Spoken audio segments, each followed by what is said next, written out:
ओम श्री गुरुवे नमः। ओम शांति ही शांति ही शांति ही। प्रणाम भगवान। भगवान अभी हमारा सत्संग मुंडक सुधा मुंडक उपनिषद प्रवचन श्री स्वामी अखंडानंद सरस्वती जी महाराज द्वारा विरचित और स्वामी जी ने प्रवचन के माध्यम से व्याख्या की है। प्रवचन नंबर 17 मंत्र नंबर 2 से 7 की व्याख्या के अंदर एपिसोड नंबर 5 लेते हैं। भगवान स्वामी जी बताते हैं कि जैसे आप अग्नि में हवन करते हैं तो हवन करने के लिए भी मुहूर्त होता है। पहली बात तो यह ले लो कि कौन सा हवन अमावस्या को करना है, कौन सा पूर्णिमासी को करना। दर से पौर्णमास वसंते अग्नि ना अधीत। वसंत ऋतु में अग्न्याधान करना, जैसे यज्ञ करने के लिए भी मुहूर्त होता है, ऐसे स्त्री पुरुष मिलन के लिए भी मुहूर्त होता है।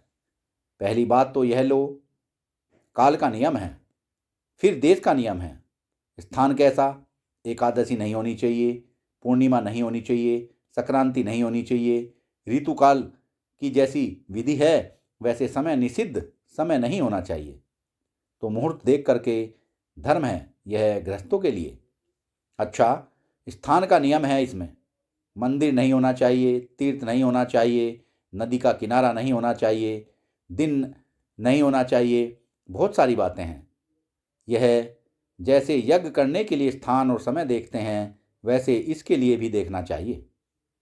अच्छा, यज्ञ जो है वह विधिवत स्थापित जो अग्नि होती है, वेदी पर या कुंड में अग्नि स्थापन करके कुशकंडिका करके तब न होम होता है। इसी प्रकार महाराज यह स्त्री पुरुष के मिलन में भी विधिवत स्थापित अग्नि है।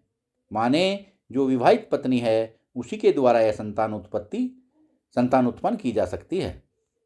अच्छा, अब उसके लिए जो होम के मंत्र हैं, जो होम की क्रिया है, उसका वर्णन वृहदरण्यक उपनिषद में बड़े विस्तार से है। हम उसका यहाँ इस समय विस्तार नहीं करना चाहते हैं, लेकिन यह प्रजा उत्पादन की क्रिया भी एक प्रकार का होम है, एक प्रकार का यज्ञ है। तो जब इसको करता है गृहस्थ तब उसको यज्ञ दृष्टि रखकर करेगा। यह वासना पूर्ति के लिए नहीं है, वह तो प्रवृत्त धर्म के पालन के लिए है। वह भोग के लिए नहीं है, वह तो योग के लिए है।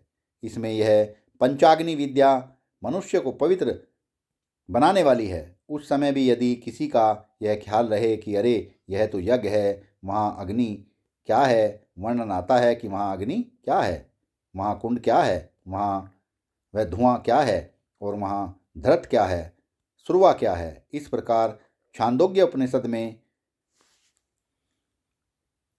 ऋतुवाका, धरता का, अग्नि कुंड का और इसमें धूम का और अग्नि का, अंगार का भी और स्फुलिंग का भी निरूपण आता है। इस प्रकार हम यह बात आपको सुनाते हैं कि कोई भी अश्लील क्रिया इसमें नहीं है। यह बिल्कुल धर्म अनुष्ठान की क्रिया है और सबके गृहस्थ जीवन में आती है और उनको बिल्कुल ठीक ठीक शास्त्रोक्त रीति से करना चाहिए। प्रजा की संतान की उत्पत्ति के लिए यह यज्ञ होता है और इस यज्ञ से धूलोक की अग्नि से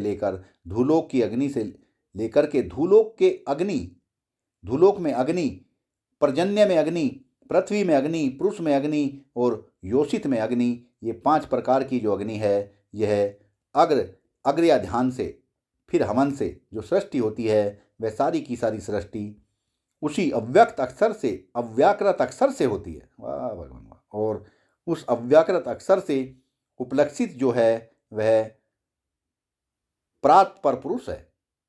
अब यह बात बताते हैं आगे कि क्रिया कारक और फल, यह जो यज्ञ होता है उसमें भी उसी पुरुष से होता है। तस्माद च सामयजुषी दीक्षा यक्षाश्च सर्वे कर्तवो दक्षिणाश्च संवत्सरश्च यजमानश्च लोका सोमो यत्र पवते यत्र सूर्यो। ऋग्वेद उसी से निकला। माने बताते हैं कि अव्याकृत अक्षर में सब हुआ और परमात्मा अव्याकृत अक्षर से परे है। इसमें उसमें यह सब कुछ नहीं है। आपको कभी सुनावेंगे कि अव्याकृत अक्षर में देश, काल और वस्तुएं किस रूप से रहती हैं और परमात्मा को लखाने के लिए अव्याकृत के ज्ञान की कैसे जरूरत पड़ती है। तो ये जितनी ऋचाएँ हैं ये तो मनोमय कोश में आती हैं। तस्य यजुरेव शिरः, तैत्तिरीय उपनिषद में जहाँ मनोमय कोश का वर्णन है वहाँ वर्णन है कि वेद तो मनोमय कोश में रहते हैं, तो उसी अव्याकृत अक्षर से ऋग्वेद, यजुर्वेद, सामवेद, यज्ञ में दीक्षा लेना, यज्ञ करना, सभी क्रतु और सारी दक्षिणाएं और संवत्सर यजमान और उसमें मिलने वाला लोक फल, जहाँ सोम है, जहाँ सूर्य है, जहाँ सोमलोकों को पवित्र करता है और जहाँ सूर्य तपता है, दक्षिणायन और उत्तरायण, इन दोनों मार्गों में गम्य जो गतियाँ हैं ये सब कहाँ हैं? बोले वे अव्यक्त अक्षर में ही हैं। परमात्मा तो उन सबसे परे है। ऋग्वेद, यजुर्वेद, सामवेद, दीक्षा, क्रतु, दक्षिणा, ये सब के सब उसी में हैं। तस्माश्च देवा बहुधा संप्रसूताः साध्या मनुष्या पशवो वयनसि प्राणपानो वीर्यवो तपश्च श्रद्धा सत्यम ब्रह्मचर्य विधिश्च तस्माश्च देवा बहुधा संप्रसूता, अर्थात कर्म के अंग जितने हैं वे सब उसी अव्याकृत अक्षर से प्रकट होते हैं, परमात्मा में नहीं हैं। यह नासदीय सूक्त है। तस्माश्च देवा बहुधा संप्रसूताः, बहुत सारे देव उसी से निकले हैं। साध्य मनुष्य, पशु पक्षी, प्राण, अपान, ब्रीहि, यज्ञ, तप, श्रद्धा, सत्य, ब्रह्मचर्य और उसके लिए जो विधि विधान हैं सब उसी से निकले हैं। यह जितनी भी सृष्टि होती है वह सब की सब अव्याकृत चेतन से आवेष्टित, जो अव्याकृत माने राम नाम रूप जहाँ व्यक्त नहीं हुआ है, भूत सूक्ष्म की वह दशा जिसका साक्षी आत्मा है और बुद्धि का अधिष्ठान आत्मा और बुद्धिस्त अव्याकृत का भी अधिष्ठान आत्मा, अव्याकृत अवंछिन चैतन्य और बुद्धि अवंछित चैतन्य, ये दोनों दो नहीं एक। उस अक्षर को ज्ञान होता है, उसके लिए जो साधन है श्रद्धा होना, सत्य होना, ब्रह्मचर्य होना और विधि विधान का पालन होना, ये सब अव्याकृत अक्षर से उत्पन्न हुए हैं।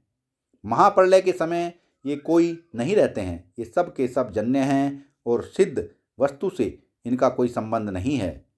इनकी बीज दशा के द्वारा केवल वह उपलक्षित ही होता है। अब यह प्रसंग आपको फिर कल सुनाएंगे।